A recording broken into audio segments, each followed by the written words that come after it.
Well, hello, hello, hello, Young and the Restless Daily Recap fans.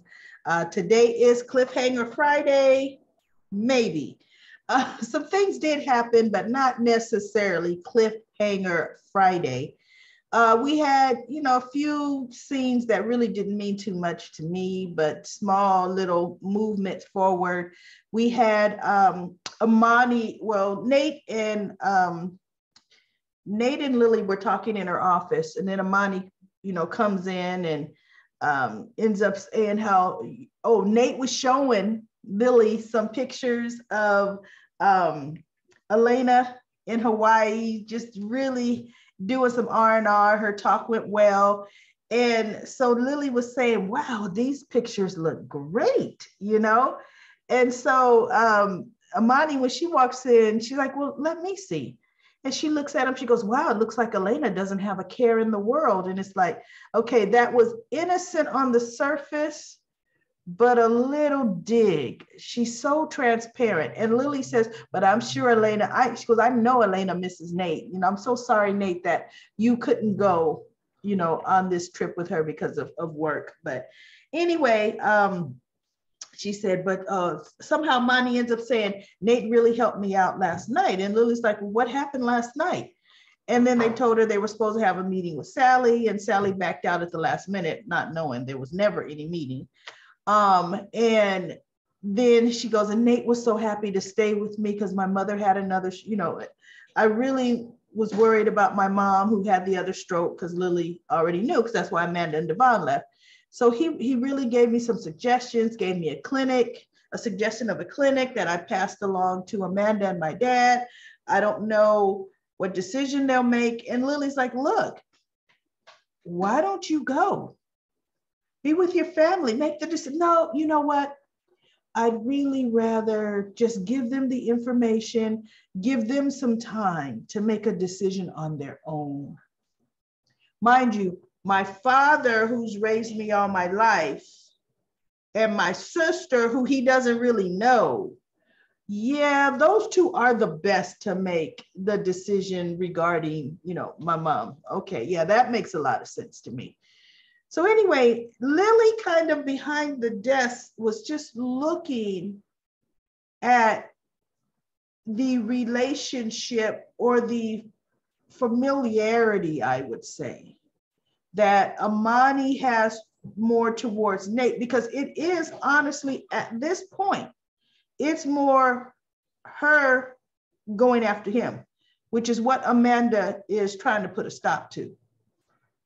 And Lily just kind of, she didn't mention anything to her, but she's taking note, because that's not the first time that Lily has taken note to Amani's attention she shows towards Nate, And Lily even said, look, I know Amanda will have no problem getting Elena out the contract.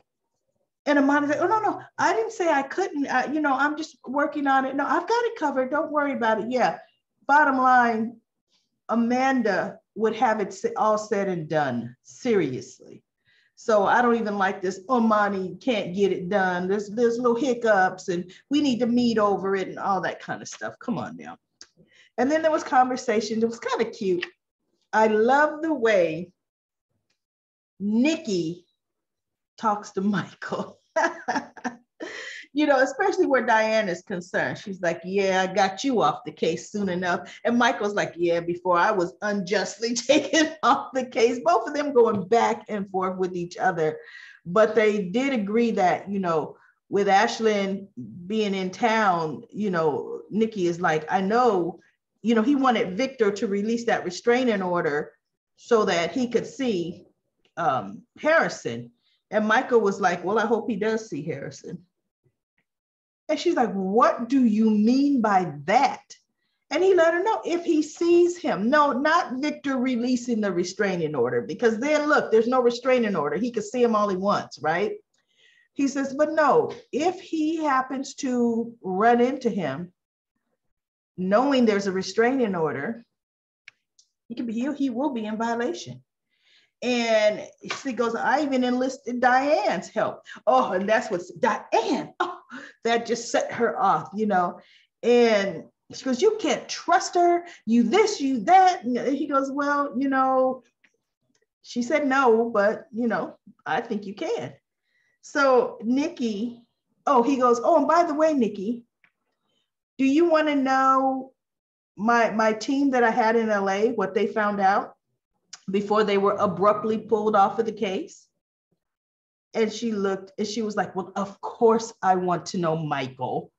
And he's like, he let her stew a little bit and he goes, they found absolutely nothing under both names she was using.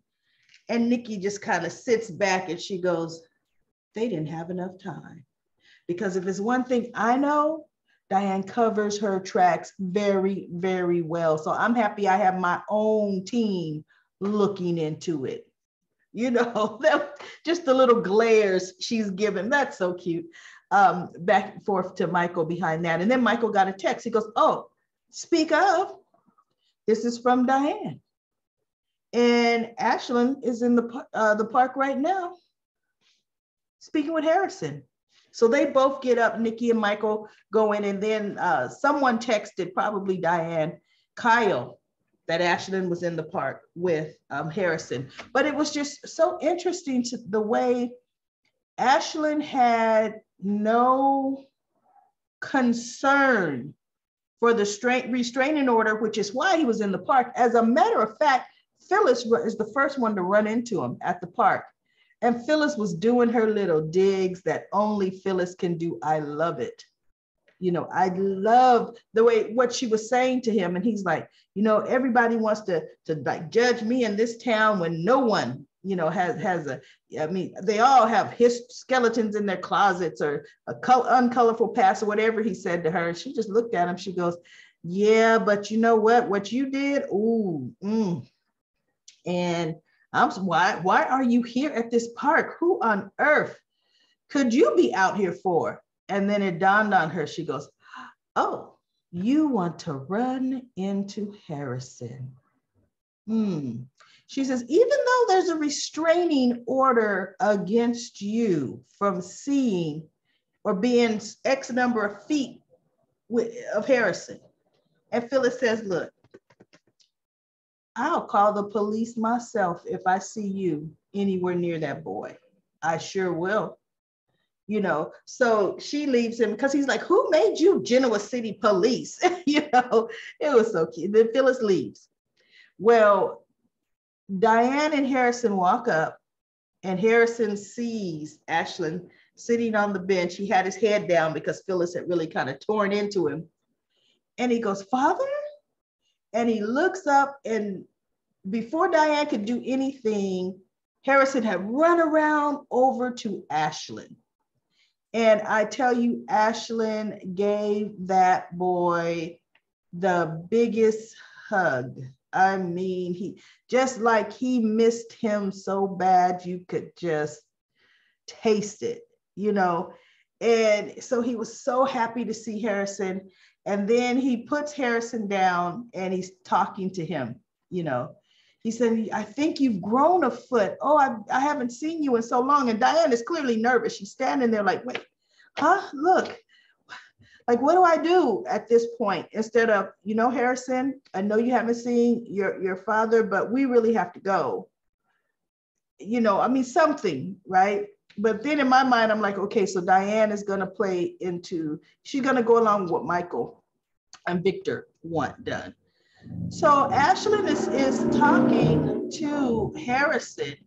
He's sitting on the bench with Harrison, just having all this conversations with him. And he goes, look, Harrison, there's a truck over there. I know raspberry, like slushy is your favorite. You and I can go on over there and we'll get them. And Diane looks like, no, listen, why don't you two sit here?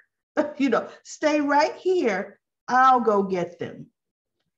And because I'm thinking, you let that man walk off with that boy, he's not going to stop at that truck, right? So she goes to get the slushies and she immediately, that's when she texts Michael and she's letting everybody know, hey, come do something, So she did do the right thing where Ashlyn is concerned. But it just struck me as funny as he had zero care or zero concept of the amount of time he was spending talking to little Harrison. It just like there was no restraining order. He did not have not one single care in the world, and it didn't matter to him if Diane got in trouble behind it or not. That was not his concern, nor was he going to think about it. And look, it would only get worse from there. It would only get worse. He was going to always stalk Harrison at the park and always take the initiative to go up to him. So that pretty much is what is the most exciting thing that I would say happened today is Nikki and Michael get to the park, and Ashlyn's talking, and he looks up and he sees them. And then when he sees them, he kind of looks over at Diane, who has the little slishies in her hand, and she's walking over to where he and Harrison are now at this point. And she says, "Come on, Harrison, let's go. We're going to eat, our slishies. Let's go." So she whisks Harrison away, and Ashlyn stands up, and he looks at Nikki, and he looks at Michael, and he kind of looks at Diane. And then at that point, Kyle and Summer are walking up, and Kyle's, "Where's my son?" And I'm thinking, what? No, where's your son? Look for your mama, okay? Because Ashlyn is right here. And if Harrison isn't with him, then Harrison is with Diane, So they're going to pick up on Monday with that. The only other thing that I will mention from today's episode is Chelsea, she's just literally beaming every time she sees Billy. He is her Prince Charming. She's already formulating a break from reality as far as I'm concerned.